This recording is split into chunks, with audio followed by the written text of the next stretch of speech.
rekla, bistvo težave, s katero se soočamo se skozi tudi kot država skozi osamosvojitve dalje.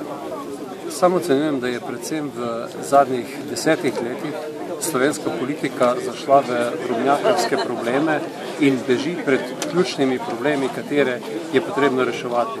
Najlažje se v političnih pamfletih zavezati k nekemu populizmu, demagogiji, težje pa je resen problem priznati kot problem družbe, poiskati konsens okoli njega in tudi izvesti te reformne ukrepe.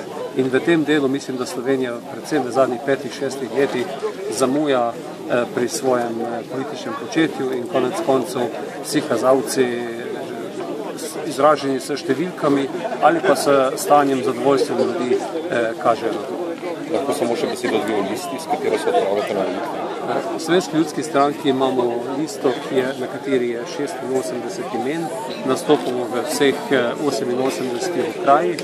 Na listi je 7 ljudi starih 30 let ali manj, se pravi, da smo dali najprej priložnost mladim, prav tako ob mladih tudi ljudem, ki imajo vodilno vlogo v stranki, tako skupaj s podpredsednikom Janezom Tomšičem nastopamo v Ljubljani.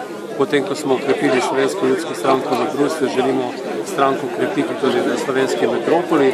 Prav tako pa so na listi 4 ostali poslanci, se pravi 5 poslancev nastopa na listi, prav tako pa 11 ljudi, ki so bodisi na županskih ali podžupanskih mestih in mislim, da je tista krepitev, ki bi jo slovenski parlament pravił, da pridejo ljudje z izkušnjami. Nagovarjamo z ljudmi, ki so vredni zaupanja in prepričan sem, da bomo 13. julija na volitvah bili kot stranka tega zaupanja tudi deležni.